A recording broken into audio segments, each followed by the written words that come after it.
Monsieur Touzin, bonjour. Bonjour. Est-ce que vous pouvez vous présenter auprès de nos lecteurs, les lecteurs d'Aulnay-Cap? Oui, je suis un habitant d'Aulnay, bien entendu, et je suis secrétaire de la section du Parti communiste français, qui est membre du Front de gauche, à Aulnay. Alors aujourd'hui, donc samedi 13 décembre, a eu lieu une manifestation pour le maintien de certains collèges en zone REP+. La mobilisation donc a permis de rassembler plusieurs dizaines de personnes. Comment expliquez-vous que le gouvernement ait voulu déclasser ces collèges et comment pensez-vous que les parents d'élèves et les enseignants ont pris la nouvelle? La raison pour laquelle il y a un déclassement d'un certain nombre de collèges, c'est parce que les moyens qui sont alloués à l'éducation nationale sont notoirement insuffisants, et en particulier pour des départements comme le nôtre. Alors, je dirais, c'est un petit peu répartir la misère, et on essaye d'expliquer, le gouvernement essaye d'expliquer qu'il veut répartir la misère dans la justice.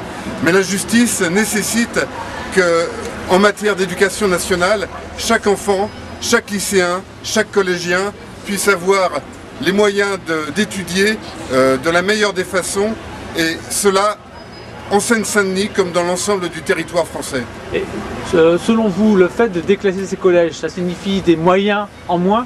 Oui, bien entendu, ce sont des moyens en moins.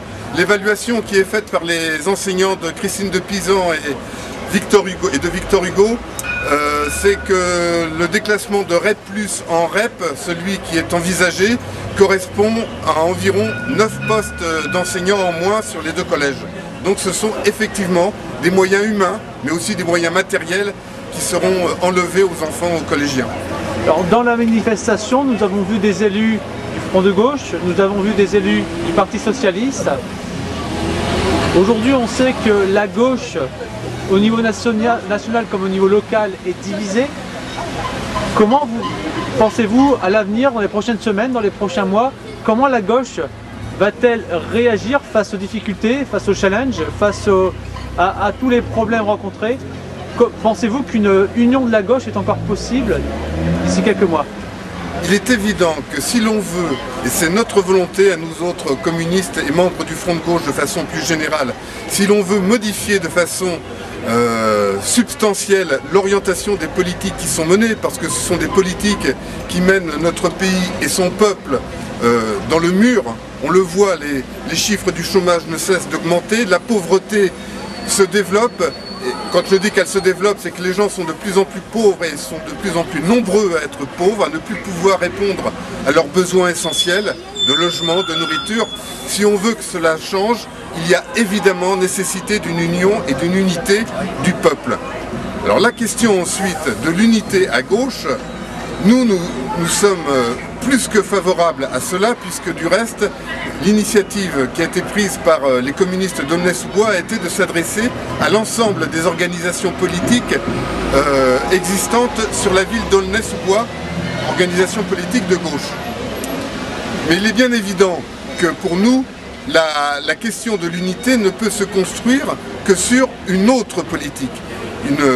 L'unité est nécessaire pour imposer d'autres choix politiques, d'autres choix économiques.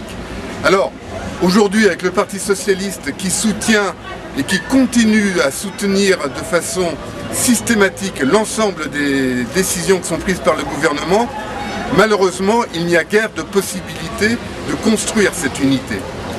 Par contre, toutes les autres forces politiques, à commencer par Europe Écologie Les Verts et bien entendu les autres organisations, y compris celles qui sont classées d'extrême gauche comme Lutte ouvrière ou le Parti ouvrier indépendant que nous avons rencontré récemment, nous sommes absolument favorables à faire converger, tout en gardant chacun notre identité, mais à faire converger nos forces, nos idées, de manière à rassembler le plus largement possible l'ensemble des citoyens et des citoyennes de cette ville pour imposer des changements radicaux aux politiques qui sont menées.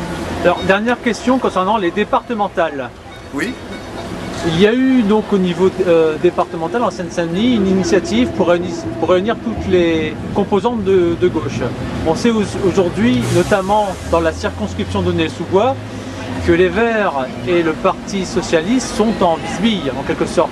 Est-ce que vous pensez toujours, aujourd'hui, à 3 mois des échéances, que l'union de la gauche pour les départementales en 2015 est toujours possible? Ben, écoutez, ce scrutin des départementales, c'est effectivement un scrutin local, départemental, mais il va avoir à l'évidence un impact national fort.